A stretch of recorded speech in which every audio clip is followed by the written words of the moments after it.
Aw yeah, Rivers here with some cool tech, and today we're going to take a look at the Minix Neo A2 Air Mouse Remote Control. This remote is custom made for Android mini PCs, but it will also work in Windows, OS X, and Linux. Inside the box you get the remote, RF adapter, and your operating instructions. Here on the instruction manual you can see the different options and modes that the A2 is capable of.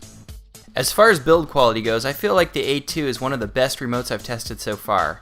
But the most important thing on a gyro remote is the range, and this remote has really good range. Also, if you're using this on a Minix Android mini PC with the latest firmware, every button on here works, which is a lot better than a lot of Air remotes that I've tried.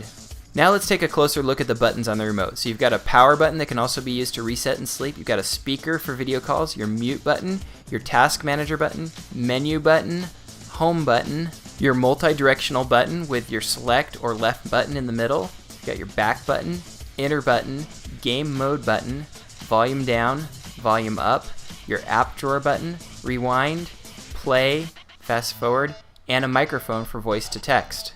On the back you've got your full keyboard with alternate options using the function button. Also it takes regular AAA batteries, 2 of them, so I put a couple rechargeable Sanyos in there and they work awesome. They basically last forever. Now we're ready to connect it to the Neo X7, so you just plug the dongle into a free USB port, and this should work on any other Android mini PC also, but all the buttons will work on the Minix devices if you're using the latest firmware. So you can see here I'm using the center button to click and drag and get to where I want to go, and I find having the center button the most useful configuration for a remote. So one of the first things you'll want to do once you hook up your A2 or any Air mouse really is go down to language and input, and you're going to change the pointer sensitivity. I like to put it a lot lower and it makes it a lot easier to control this way.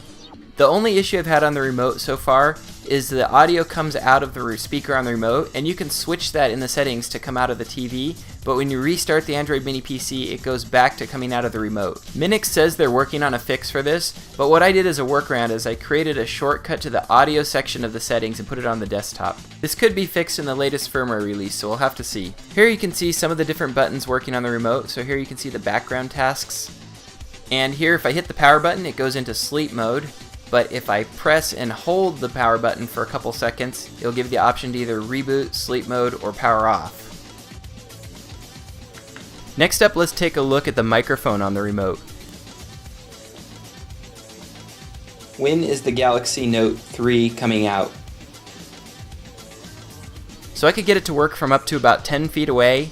After that, it couldn't get a clear signal of what I was saying. But this is still the best microphone on a remote that I've used so far. How much does Jupiter weigh? So it's got a speaker on the top of the remote and a microphone on the bottom of the remote. That way you can use it like a telephone when you're using Skype or other video calling software. Here's another tip that might be helpful. If you need to recalibrate the gyroscope, press and hold function and Y on a flat surface for 2 seconds. Function light should blink 4 times and you should be recalibrated. Or if you need to resync the remote with a USB receiver, press function plus P. Next up we have some gaming. The A2 works pretty good with the gyro function in a game. Now I didn't have any way to hit any buttons if you need to do buttons along with the game, but you might be able to bind in some keys using something like 6-axis controller. Still, it's off to a really good start, and it's the most gaming friendly controller I've used so far. Also, you can rotate the axis on the remote by pressing function and enter. This way you can use it like a steering wheel or handlebars, and I think it's actually the easiest to play this way too. So anyways, the Minix A2 remote is kind of like the Swiss Army knife of remotes. It does a ton of different things. It's got the Air mouse, it's got the keyboard, it's got every button you can think of, it's got the voice, it's got the speaker, and even a working power button. But again, the most important thing to me about the remote is just the range. It really has a good signal. I couldn't get far enough away from it to not work, and I can go all the way about 20 feet away from it in my house and still see the TV. By the way, be sure and check out my new channel, Rivers First Look. This is where I put up quick reviews of items that don't take me a long time to edit. That way I can get new hardware out as soon as I get it. Just look at all this stuff I have sitting around waiting to be reviewed because I don't have time to do an in-depth review yet. This is for a video editing computer I'm building, and here's some more media player hardware that I haven't had a chance to review yet either. But stay tuned to my channel because I'll have reviews of these items coming soon, and subscribe to Rivers First Look because I'll have quick reviews of some of the items on there as well. If you enjoyed this video, don't forget to give the like button down there some love, and I'll put links to the Neo A2 and all the hardware you saw in the video in the description down below. Thanks for watching, and as always, aloha.